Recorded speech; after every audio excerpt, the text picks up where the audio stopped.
Asian markets track Wall Street's gains as investors assess Trump's tariff threats.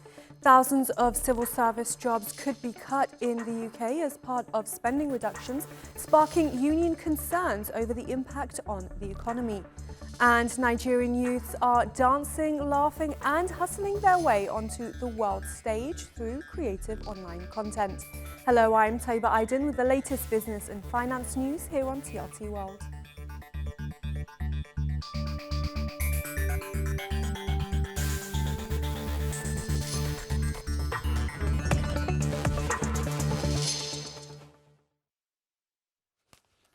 Asian stocks traded higher on Wednesday, tracking gains on Wall Street on expectations that US President Donald Trump's tariffs could be softer than earlier expected.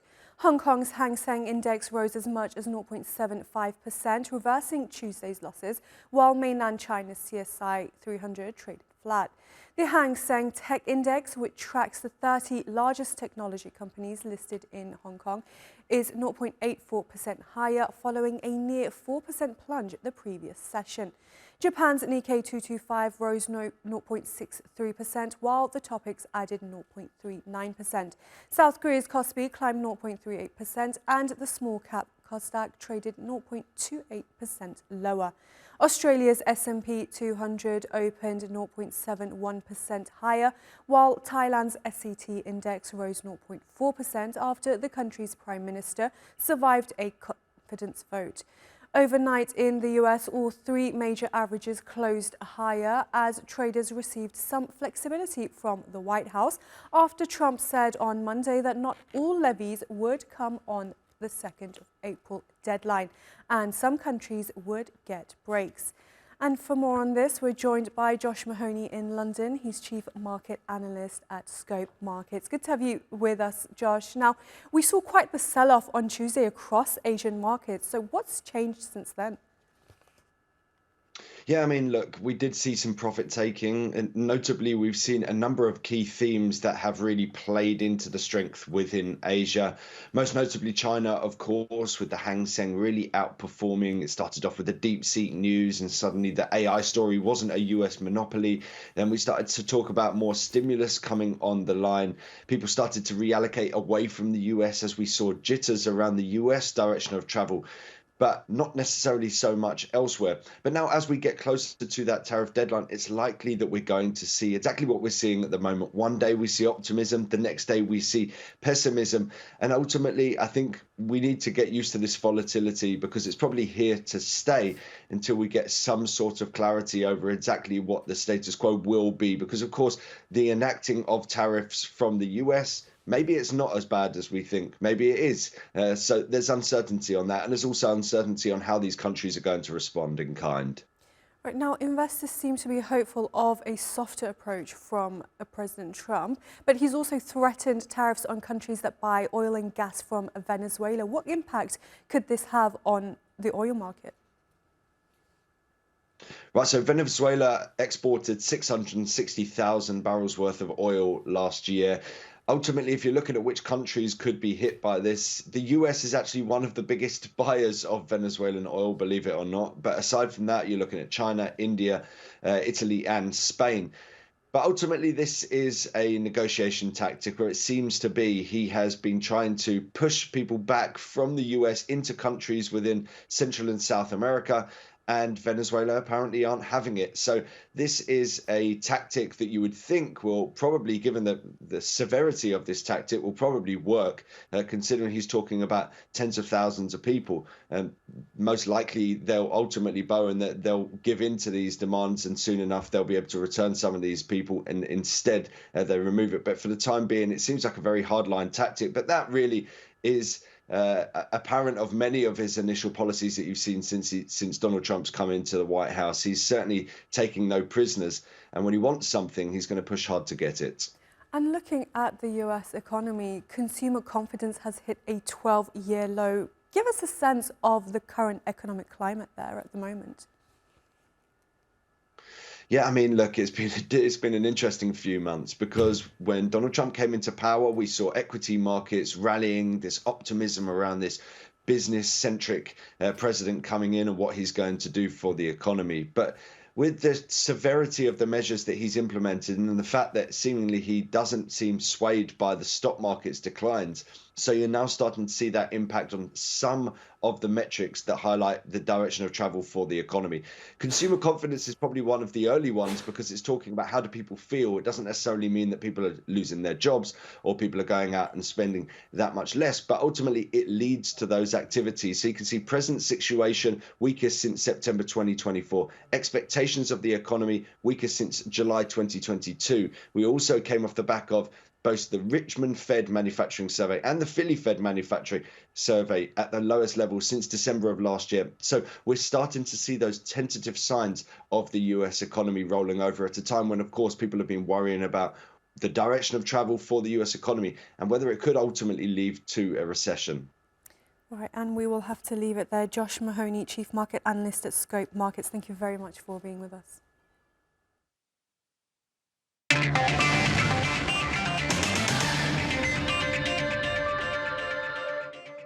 Now a quick look at some of the other top business stories from around the world. Canada's Transport Minister has announced a freeze on Tesla rebate payments and a ban from future EV rebate programs, citing US tariffs as the reason. Rebate programs offer financial incentives, typically in the form of cash refunds, to make EVs more affordable. Over $30 million in rebates are now on hold, with the decision coming ahead of snap elections set for April 28. Top energy traders have said they'd consider returning to Russia if sanctions were fully lifted, though some are cautious about this happening soon. Before its war in Ukraine, major Western traders had big operations in Russia through long-term deals and investments. But over the past 3 years, they've pulled back from these partnerships and stopped trading Russian oil and metals, following sanctions from the US, Europe and the UK. A judge has set a June 23rd trial for Boeing to charges linked to two 737 MAX crashes that killed 346 people. The ruling comes after Boeing's guilty plea was rejected in December amid disputes over plea terms and ongoing negotiations with the Justice Department. Families of victims argue the earlier plea deal failed to hold Boeing fully accountable. And GameStop's board has decided to adopt Bitcoin as a Treasury reserve asset. The decision aligns with US President Trump's recent executive order for a strategic cryptocurrency reserve. The video game retailer ended the quarter with $4.7 billion in cash and securities. GameStop said it will use a portion of this cash to be invested in Bitcoin. Still ahead on the program. I am Palum David with a story of how the Nigerian government is working to position the country as Africa's creative capital, driving economic growth through its booming creative industries.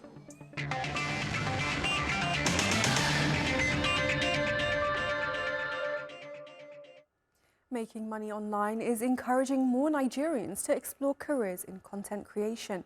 As the industry grows, the Nigerian government is looking to boost revenue and generate jobs through strategic investments in the creative economy. Pulum David reports. Emmanuel Daniel is a professional graphic designer who has found a new passion, creating dance videos for digital platforms. He films and shares content on TikTok and Facebook from his home. And in just 5 months, he has already gained over 2,000 followers. Even though we are going to make people happy, we also go there to make money. You understand? If there is no money, people will not go into content. Meanwhile, Kasim Brahma and his team have been producing comedy skits for YouTube and Facebook for nearly a decade. His brand, Yawa Skits, now boasts of almost 4 million Facebook followers and over 1 million YouTube subscribers. Nigeria's creative industry is one of the country's largest employers. I think we're up to 18. Yeah, from editors to camera operators, directors, production managers, producers, actors. One of Kasim's lead actors, Sifon Okoye, also known by his skit name Callistus, says content creation wasn't part of his plan. Being a comedian, You have to look, the character has to look Richard and all that. So I wasn't feeling it, but I had to do it because he's my guy.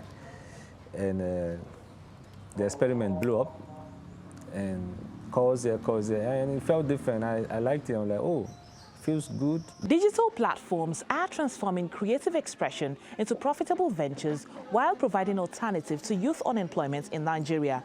This surge in content creation aligns with the country's ambitious goal of expanding its creative economy revenue from $5 billion to $100 billion annually.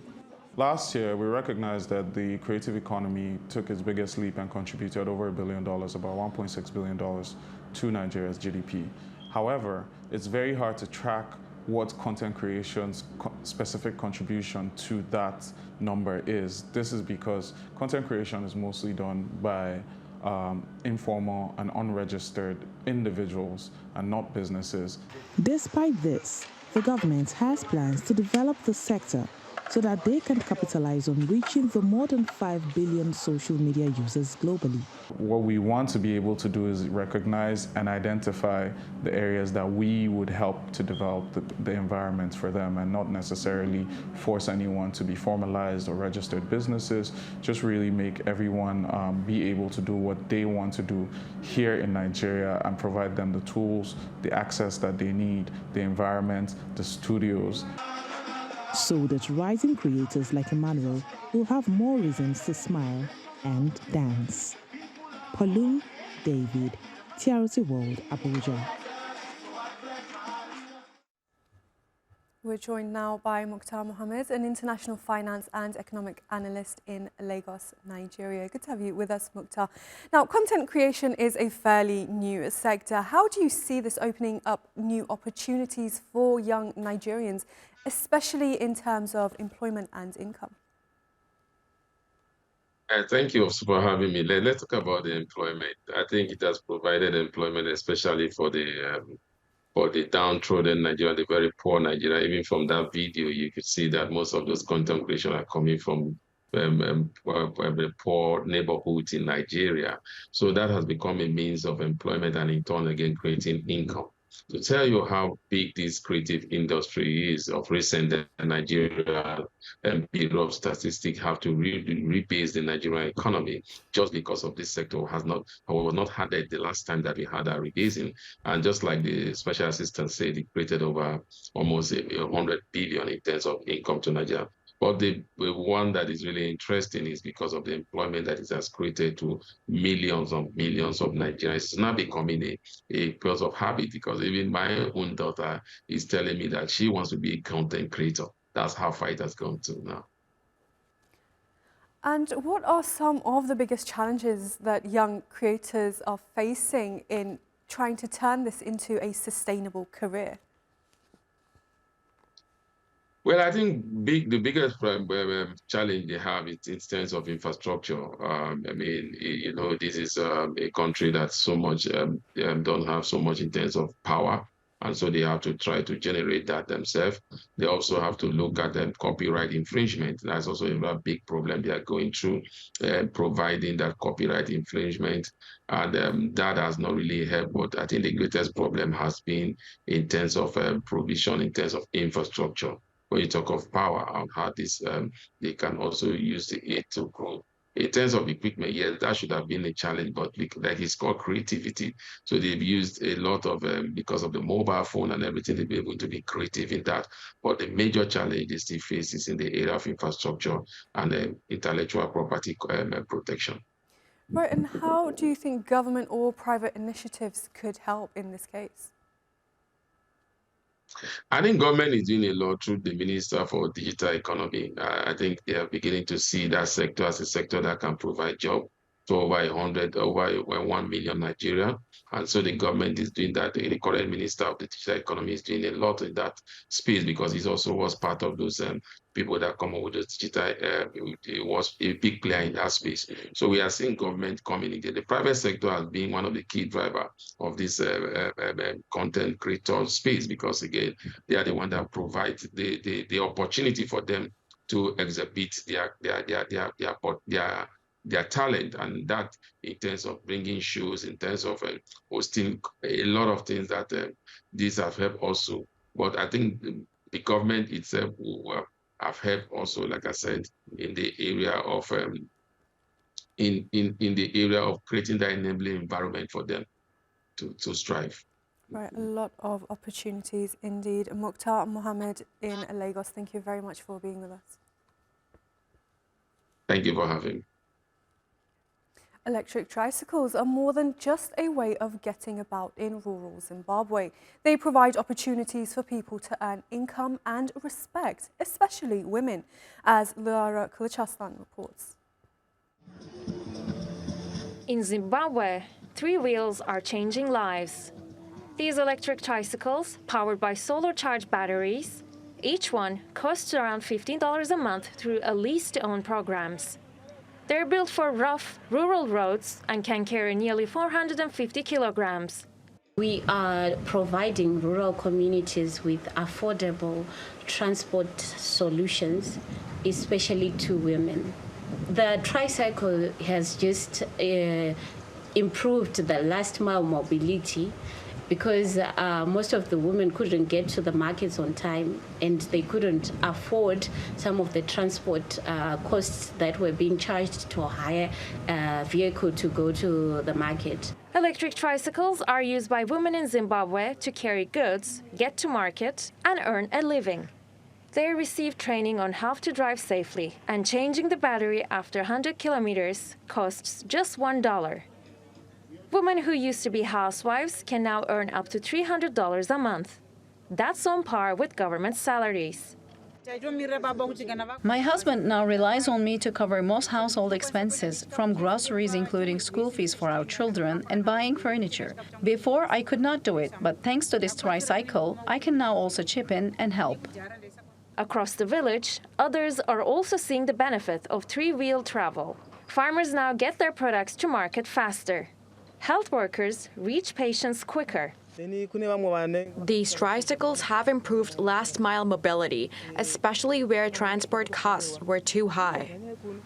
From farming to healthcare, these trikes are doing more than moving people. They're driving financial freedom and changing how women are seen in their communities. Lara Kulcharsan, TRT World. In the UK, thousands of public sector jobs are on the line as Chancellor Rachel Reeves unveils plans to cut 10,000 civil service roles.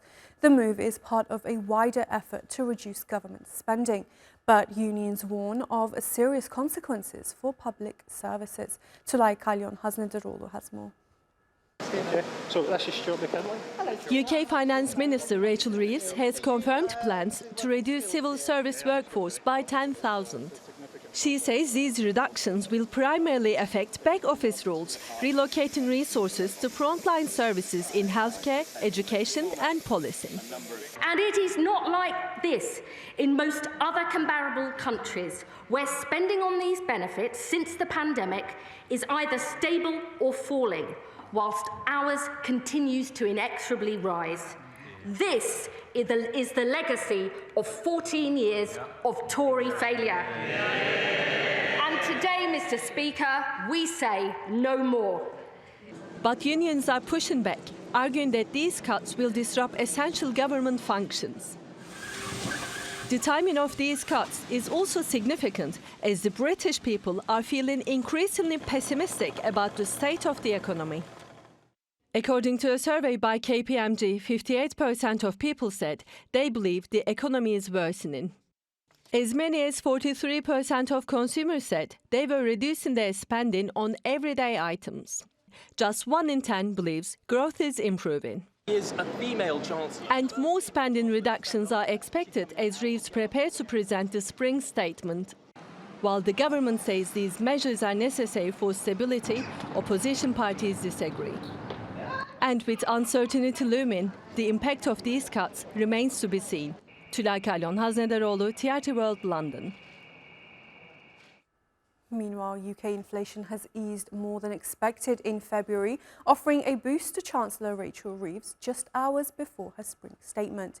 Consumer prices rose 2.8% from a year ago, down from a 3% growth in the previous month. While this slightly eases cost of living pressures on households, prices are still rising faster than the Bank of England's 2% target. Joining us now for more is Vicky Price in London. She's Chief Economic Advisor at the Centre for Economics and Business Research. Hi Vicky. Now, Chancellor Reeves says these job cuts will boost frontline services, but do you believe slashing 10,000 civil service roles will improve efficiency or risk weakening essential government functions? Well, I have to say as an ex-civil servant that what you need to do is keep the morale of the civil service going, because there are so many difficult things to do over the next few years. There will be cuts in all sorts of services that are being provided, which of course get support even while you're implementing those cuts by people who know the system. And we are really talking just about the civil service here. There are about just over 500,000 people working in the civil service in the UK, mainly in the big departments such as, for example, works and pensions, which is the one which is going to be seeing some welfare cuts. Those cuts need to be implemented. They need to get people back into work from the big inactivity rate that we have in the UK. They require experienced civil servants to help them to get there. So the cuts that are announced, yes, perhaps, if you sort of ease recruitment a little bit, can easily be achieved because the numbers have gone up recently. But what you do nevertheless need is the sort of backbone of the civil service to ensure that everything still happens. But it is, or looked like, more of an attempt to square the books. We have a spring statement today, which is almost like a sort of, not exactly a mini budget, but a statement about where the economy is going and where finances are going for the government.